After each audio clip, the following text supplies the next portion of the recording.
Hello friend, एक बार फिर से बहुत बहुत स्वागत है आप सभी का हमारे इस यूट्यूब चैनल मेजर टारगेट पर। तो फ्रेंड, आज हम लोग क्लास 10 के सामाजिक विज्ञान यानी कि सोशल साइंस का क्वेश्चन बैंक का चौथा पार्ट को देखने वाले हैं। इस पार्ट में भी हम लोग काफ़ी महत्वपूर्ण है 30 most important previous year questions को सेलेक्ट किए हैं। अगर आप भी इस बार मैट्रिक के बोर्ड एग्जाम देने वाले हैं तो ये 30 प्रश्न को अच्छी तरह से याद कर लेते हैं ना, तो मेरा गारंटी है कि काफ़ी सारे प्रश्न जो है ना आपके फाइनल एग्जाम 2023 के एग्जाम में इसी क्लास से आने वाला है। और इससे पहले हम जो है ना बारी बारी से सभी क्लास को करा चुके हैं पार्ट वाइज, तो ये पार्ट 4 है। इससे पहले आप पिछला पार्ट सब नहीं देखे ना तो आप प्लेलिस्ट में जाके देख सकते हैं।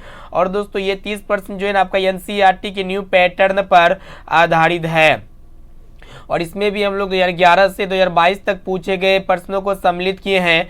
तो फ्रेंड, फटाफट से वीडियो को लाइक कर दीजिएगा। और दोस्तों जो भी विद्यार्थी अभी तक चैनल को सब्सक्राइब नहीं किए ना तो प्लीज़ दोस्तों जल्दी से फटाफट से चैनल को सब्सक्राइब करके बेल आइकन को प्रेस करके ऑल पर जरूर सेलेक्ट कर लीजिएगा। और जो भी विद्यार्थी अभी तक हमारे व्हाट्सएप ग्रुप में नहीं जुड़े हैं तो फटाफट से मेरा व्हाट्सएप नंबर को नोट कर लीजिए।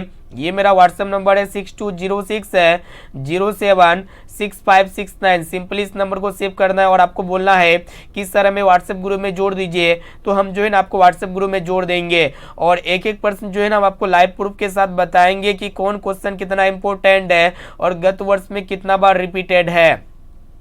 तो चलिए दोस्तों देखते हैं यहाँ पे आज का जो फर्स्ट प्रश्न है ना गत वर्ष में 2 बार पूछा जा चुका है, यानी कि 2023 के एग्जाम में पूछेगा ही पूछेगा। तो देख सकते हैं यहाँ पे हम लाइव प्रूफ बता रहे हैं। 15 का कंपार्टमेंटल एग्जाम में आए थे, फिर 2020 के फर्स्ट सीटिंग एग्जाम में आया हुआ है, फिर यहाँ पे 2021 के फर्स्ट सीटिंग एग्जाम में आया हुआ है। तो यहाँ पे आपको बताना है कि आर्थिक विकास का तीसरा क्षेत्र क्या है। तो यहाँ पे ऑप्शन ए में आपका जो कृषि क्षेत्र या फिर विज्ञान क्षेत्र, और ऑप्शन सी है शिक्षा क्षेत्र या फिर सेवा क्षेत्र। तो फ्रेंड है आर्थिक विकास का तीसरा क्षेत्र क्या है, सेवा क्षेत्र है, यानी कि यहाँ पे डी वाला ऑप्शन जो है ना बिल्कुल ही करेक्ट आंसर हो जाएगा। और दोस्तों आर्थिक विकास का दूसरा क्षेत्र क्या है, तो कृषि क्षेत्र है, साथ में इसे भी आपको याद होना चाहिए। अब चलिए फ्रेंड देखते हैं यहाँ पे नेक्स्ट क्वेश्चन की तरफ बढ़ चलती है जो कि टॉप लेवल की प्रश्न है। तो फ्रेंड दूसरा नंबर प्रश्न मोस्ट इंपोर्टेंट, देख सकते हैं गत वर्ष में लगातार यहाँ पे 3 बार पूछा जा चुका है। 13 के एग्जाम में पूछा जा चुका है, और 2016 के सेकेंड सीटिंग एग्जाम में, और यहाँ पे 2018 के फर्स्ट सीटिंग एग्जाम में आया था। तो यहाँ पे आपको बताना है कि कौन बीमारू राज्य नहीं है। तो यहाँ पे ऑप्शन ए में आपका जो बिहार या फिर उड़ीसा, और ऑप्शन सी है कर्नाटक या फिर मध्य प्रदेश। तो फ्रेंड आपको बता देते हैं बीमारू राज्य कौन नहीं है। तो सबसे पहले यहाँ पे एक शॉर्टकट ट्रिक होता है, कौन कौन बीमारू राज्य होता है। बी आई से होता है आपका बिहार, बिहार आपका बीमारू राज्य है। और आपका एम ए से होता है मध्य प्रदेश, मध्य प्रदेश भी आपका बीमारू राज्य है। और आर से होता है आपका राजस्थान, राजस्थान भी बीमारू राज्य है। और यू से होता है आपका उड़ीसा, उड़ीसा भी बीमारू राज्य है। लेकिन यहाँ पे सी ऑप्शन में दिया गया कर्नाटक, ये कर्नाटक जो है ना दोस्तों बीमारू राज्य नहीं है, यानी कि यहाँ पे सी वाला ऑप्शन जो है ना बिल्कुल ही करेक्ट आंसर हो जाएगा। अब चलिए फ्रेंड देखते हैं यहाँ पे तीसरा नंबर प्रश्न जो कि आपके बोर्ड एग्जाम के लिए काफी महत्वपूर्ण ये भी प्रश्न है। तो देख सकते हैं 15 का कंपार्टमेंटल एग्जाम में आए थे, और ये 2020 के फर्स्ट सीटिंग एग्जाम में पूछा जा चुका है। तो यहाँ पे आपको बताना है कि कौन सी सेवा गैर सरकारी है। तो यहाँ पे ऑप्शन ए में आपका दिया सैन्य सेवा या फिर वित्त सेवा या फिर मॉल सेवा, और ऑप्शन डी है रेल सेवा। तो हम आपको बता देते हैं यहाँ पे गैर सरकारी सेवा कौन है। गैर सरकारी सेवा कहने का अर्थ होता है कौन सेवा गैर सरकारी, यानी कि कौन प्राइवेट सेवा है। तो फ्रेंड ये जो मॉल सेवा है ना प्राइवेट सेवा है, इसे आपको याद होना चाहिए। यहाँ पे हमारा सी वाला ऑप्शन जो है ना बिल्कुल ही करेक्ट आंसर हो जाएगा। इनके अलावा सैन्य सेवा यानी कि सेना सेवा जो होता है, वित्त सेवा होता है, रेल सेवा, ये तीनों क्या होते हैं, सरकारी सेवा होते हैं, ठीक है, गवर्नमेंट होते हैं। अब चलिए फ्रेंड देखते हैं यहाँ पे नेक्स्ट क्वेश्चन की तरफ बढ़ चलती है जो कि काफी महत्वपूर्ण है। चौथा नंबर प्रश्न को देखिएगा, यहाँ पे आपको बताना है कि बिहार संपन्न है। तो यहाँ पे ऑप्शन ए में आपका उद्योग में या फिर पशुपालन में या फिर खनिज में या फिर कृषि में। तो हम आपको बता देते हैं ये बिहार जो है दोस्तों कृषि प्रधान राज्य है, इसलिए बिहार संपन्न है कृषि। यहाँ पे डी वाला ऑप्शन जो है ना बिल्कुल ही करेक्ट आंसर हो जाएगा। ये भी प्रश्न जो है ना 2020 के सेकेंड सीटिंग एग्जाम में पूछा जा चुका है, यानी कि 2023 के लिए काफी महत्वपूर्ण है। चलिए दोस्तों देखते हैं यहाँ पे नेक्स्ट क्वेश्चन की तरफ बढ़ चलते हैं, जो कि टॉप लेवल की प्रश्न है, बोर्ड एग्जाम में यहाँ पे 2018 में पूछा गया था। तो प्रश्न ये करा है कि ऊर्जा के मुख्य स्रोत क्या है। तो यहाँ पे ऑप्शन ए में आपको दिया कोयला या फिर पेट्रोलियम या फिर विद्युत, और ऑप्शन डी है इनमें से सभी। तो फ्रेंड है ऊर्जा के जो मेन स्रोत है यानी कि जो मुख्य स्रोत है ना, क्या है, कोयला भी है, पेट्रोलियम भी है और इनके साथ साथ विद्युत भी है, यानी कि ये तीनों है, इनमें से सभी है। यहाँ पे डी वाला ऑप्शन जो है ना बिल्कुल ही करेक्ट आंसर हो जाएगा। और दोस्तों कोयला जो होते हैं ना अनवीकरणीय संसाधन होते हैं। अब चलिए फ्रेंड देखते हैं यहाँ पे नेक्स्ट क्वेश्चन की तरफ बढ़ चलते हैं, जो कि बहुत इंपॉर्टेंट है। 6 नंबर प्रश्न को ध्यान पूर्वक देखना है। यहाँ पे आपको बताना है कि भारत में सेवा क्षेत्र को सामान्यतः कितने भागों में बांटा जा सकता है। तो यहाँ पे ऑप्शन ए में आपका दिया 2 भागों में या फिर 4 भागों में या फिर 6 भागों में, और ऑप्शन डी में आपका दिया हुआ है 8 भागों में। तो हम आपको बता देते हैं भारत में सेवा क्षेत्र को जो है ना सामान्यतः कितने भागों में बांटा जा सकता है। तो यहाँ पे 2 भागों में बांटा जा सकता है सेवा क्षेत्र को। यहाँ पे ए वाला ऑप्शन जो है ना बिल्कुल ही करेक्ट आंसर हो जाएगा। और दोस्तों ये भी प्रश्न जो है ना 2012 के कंपार्टमेंटल एग्जाम में आया हुआ है। चलिए बढ़ चलते हैं नेक्स्ट क्वेश्चन की तरफ, जो कि मोस्ट इंपोर्टेंट है, टॉप लेवल के प्रश्न है। तो यहाँ पे आपको बताना है कि भारतीय रिजर्व बैंक की स्थापना कब हुई। तो देख सकते हैं 2011 के कंपार्टमेंटल एग्जाम में आए थे, फिर 2021 के द्वितीय पाली में आया हुआ है, फिर 2022 का सेकेंड सीटिंग एग्जाम में आया हुआ, यानी कि इस वर्ष ये प्रश्न जो है ना आपके एग्जाम में पूछे जा चुके हैं। 2023 के लिए मोस्ट इंपोर्टेंट है, ठीक है, इसको अच्छी तरह से याद कर लीजिएगा। तो भारतीय रिजर्व बैंक की जो स्थापना हुई थी ना दोस्तों, कब हुई थी, 1935 ईस्वी में हुई थी। और दोस्तों भारत में कितने राष्ट्रीयकृत बैंक है, तो भारत में 19 राष्ट्रीयकृत बैंक है, इसे आपको याद होना चाहिए। और भारत के केंद्रीय बैंक कौन है, तो आरबीआई यानी कि रिजर्व बैंक ऑफ इंडिया है। अब चलिए फ्रेंड देखते हैं यहाँ पे नेक्स्ट क्वेश्चन की तरफ बढ़ चलते हैं, जो कि टॉप लेवल की प्रश्न है। देख सकते हैं लाइव प्रूफ, यहाँ पे गत वर्ष में 1 2 3 4 5 बार पूछा जा चुका है, यानी कि यहाँ पे 11 का कंपार्टमेंटल एग्जाम में आए थे, फिर 16 का सेकेंड सीटिंग में, और यहाँ पे 18 का सेकेंड सीटिंग में, और 18 का कंपार्टमेंटल में, और 2020 का सेकेंड सीटिंग में एग्जाम में आया हुआ है। तो यहाँ पे आपको बताना है दोस्तों कि व्यावसायिक बैंक का राष्ट्रीयकरण कब किया गया। तो यहाँ पे ऑप्शन ए में आपका दिया हुआ है 1966 में, या फिर 1980 में, या फिर 1969 में, या फिर 1975 में। तो हम आपको बता देते हैं व्यावसायिक बैंक का जो राष्ट्रीयकरण किया गया था ना दोस्तों 1969 ईस्वी में किया गया था। यहाँ पे सी वाला ऑप्शन जो है ना बिल्कुल ही करेक्ट आंसर हो जाएगा। अब चलिए फ्रेंड देखते हैं यहाँ पे नेक्स्ट क्वेश्चन की तरफ बढ़ चलते हैं, जो कि टॉप लेवल के प्रश्न है। तो देखिएगा 9 नंबर प्रश्न क्या कराए कि यहाँ पे आपको बताना है कि भारत की वित्तीय राजधानी, जिसको हम लोग क्या कहेंगे, फाइनेंशियल कैपिटल, किस शहर को कहा गया है। देख सकते हैं लाइव प्रूफ, यहाँ पे 2022 के एग्जाम यानी कि इस वर्ष ये प्रश्न जो है ना पूछा जा चुका है सेकेंड सीटिंग एग्जाम में। तो देख सकते हैं 15 का कंपार्टमेंटल में आए थे, उसके बाद यहाँ पे 18 का फर्स्ट सीटिंग, फिर यहाँ पे 20 का फर्स्ट सीटिंग और 21 का फर्स्ट सीटिंग एग्जाम में आया हुआ है। तो यहाँ पे आपको बताना है कि भारत का वित्तीय राजधानी फाइनेंशियल कैपिटल किस शहर को कहा गया है। तो यहाँ पे ऑप्शन ए में आपको मुंबई शहर को, या फिर दिल्ली शहर को, या फिर पटना शहर को, या फिर बंगलोर शहर को। तो हम आपको बता देते हैं भारत का जो वित्तीय राजधानी है दोस्तों मुंबई शहर को कहा गया है, यानी कि यहाँ पे ए वाला ऑप्शन जो है ना बिल्कुल ही करेक्ट आंसर हो जाएगा। अब चलिए फ्रेंड देखते हैं यहाँ पे 10 नंबर प्रश्न, जो कि आपके बोर्ड एग्जाम के लिए काफी महत्वपूर्ण ये भी प्रश्न है, तो इसको भी अच्छी तरह से याद कर लेना है। तो प्रश्न ये करा है कि बैंकिंग एवं वित्तीय क्रियाओं का संचालन होता है तो किसके द्वारा होता है, सहकारी बैंक के द्वारा, या फिर वाणिज्यिक बैंक के द्वारा, या फिर केंद्रीय बैंक के द्वारा, या फिर इनमें से कोई नहीं। तो हम आपको बता देते हैं बैंकिंग एवं वित्तीय क्रियाओं का जो संचालन होता है ना वाणिज्यिक बैंक के द्वारा होता है, यानी कि यहाँ पे बी वाला ऑप्शन जो है ना बिल्कुल ही करेक्ट आंसर हो जाएगा। अब चलिए फ्रेंड देखते हैं यहाँ पे नेक्स्ट क्वेश्चन को देखिएगा, जो कि बहुत इंपॉर्टेंट है। तो फ्रेंड यहाँ पे प्रश्न ये करा है कि दीर्घकालीन ऋण प्रदान करने वाली संस्था कौन सी है। देख सकते हो 2020 के फर्स्ट सीटिंग में आया हुआ है और 2021 के सेकंड सीटिंग एग्जाम में पूछा जा चुका है। तो दीर्घकालीन ऋण प्रदान करने वाली जो संस्था है ना दोस्तों कौन है, वो आपको बताना है। तो भूमि विकास बैंक है। ये भी प्रश्न हम आपको काफी बार पढ़ा चुके हैं, तो इसको अच्छी तरह से याद कर लेना है। चलिए बढ़ चलते हैं नेक्स्ट क्वेश्चन की तरफ। देख सकते हैं गत वर्ष में काफी बार पूछा जा चुका है। अगर आप यहाँ पे कैलकुलेट कीजिएगा तो यहाँ पे 1 बार, 2 बार, 3 बार, 4 बार, 5 बार, 6 बार, 7 बार, तो यहाँ पे लगातार जो है ना 7 बार पूछा जा चुका है, यानी कि 2023 के लिए प्रश्न जो है ना मोस्ट इंपोर्टेंट है। इस प्रश्न को आपको 110% याद कर लेना है। तो प्रश्न को अच्छी तरह से देखिएगा दोस्तों।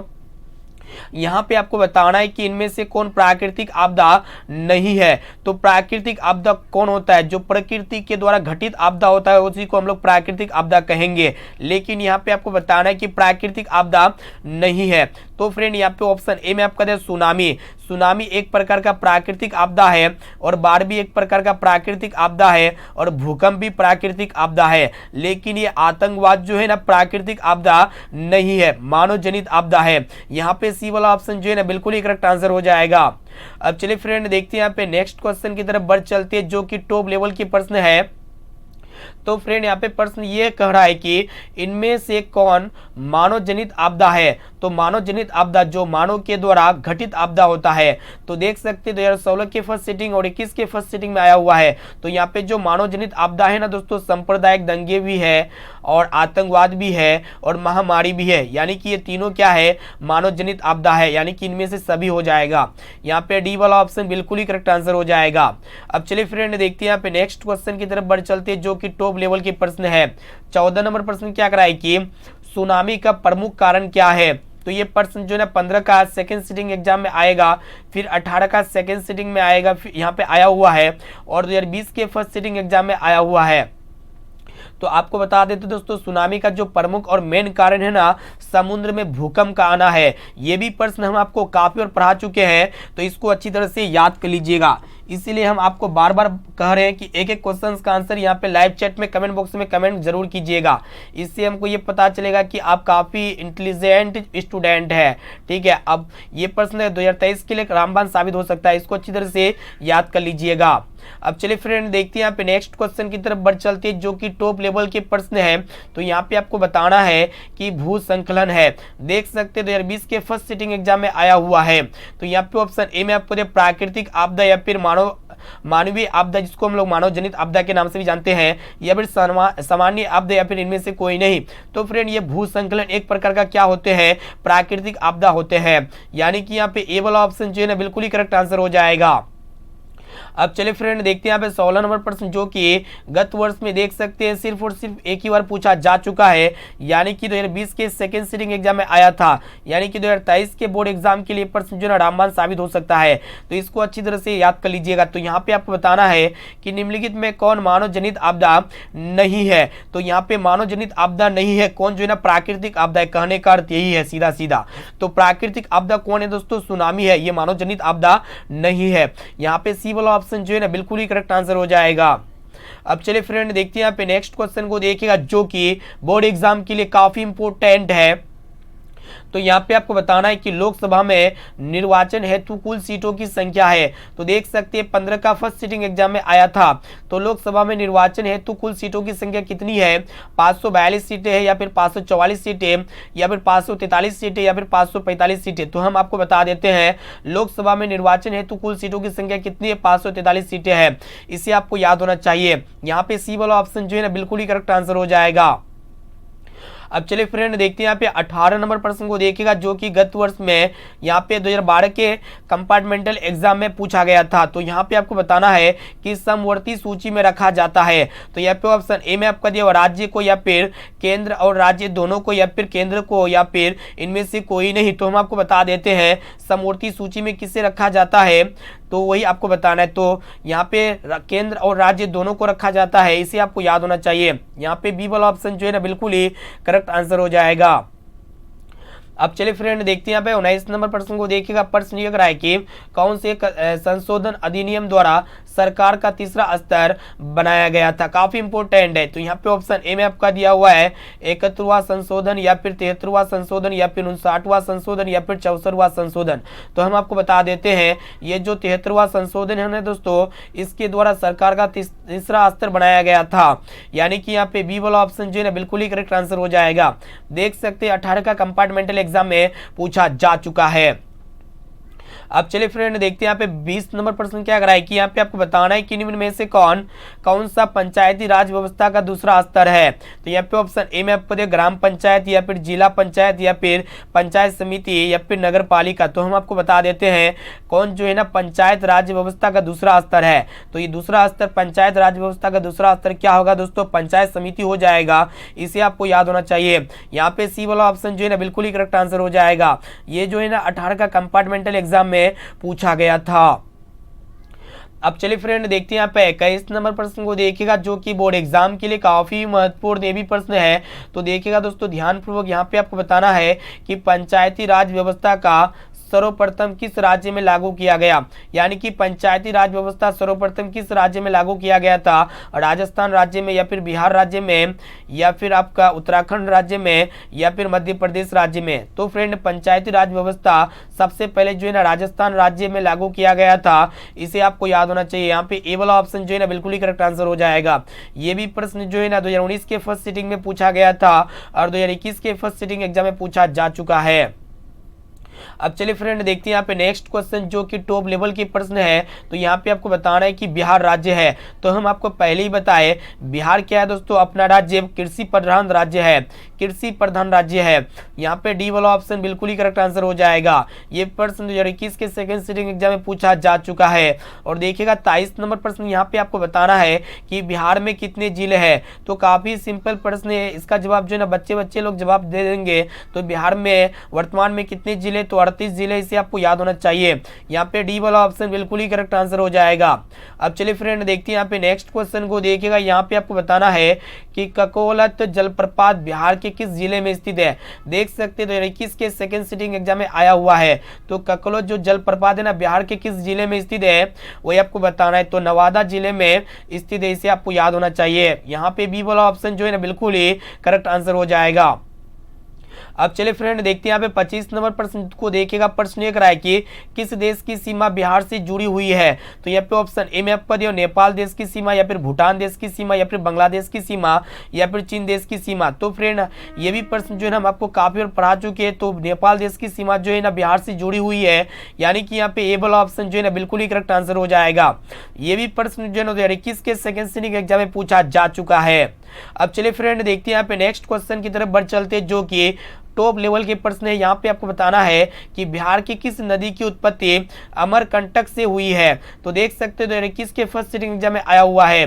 तो यहाँ पे बिहार की किस नदी की उत्पत्ति अमरकंटक से हुई है। ऑप्शन ए में आपको दे पुनपुन नदी या फिर कोसी नदी या फिर सोन नदी की उत्पत्ति या फिर गंडक नदी की उत्पत्ति। तो इसका जवाब आप हमें कमेंट करके बता सकते हैं या फिर हम बता देते हैं बिहार की किस नदी की उत्पत्ति जो है ना अमरकंटक से हुई है। तो सोन नदी की उत्पत्ति जो है दोस्तों अमरकंटक से हुई है। यहाँ पे सी वाला ऑप्शन जो है ना बिल्कुल ही करेक्ट आंसर हो जाएगा। अब चलिए फ्रेंड देखते हैं यहाँ पे नेक्स्ट क्वेश्चन की तरफ बढ़ चलते हैं जो कि टॉप लेवल की ये भी प्रश्न है। यहाँ पे आपको बताना है कि बिहार का सबसे बड़ा नगर कौन है। तो यहाँ पे ऑप्शन ए में आपको दिया पटना नगर या फिर गया नगर या फिर भागलपुर नगर और ऑप्शन डी में आपका दिया दरभंगा। तो फ्रेंड हम आपको बता देते हैं बिहार का जो सबसे बड़ा नगर है ना, सबसे बड़ा टाउन कौन है, पटना नगर है। यानी कि पटना का जो प्रति व्यक्ति आय ना सबसे ज्यादा है बिहार में।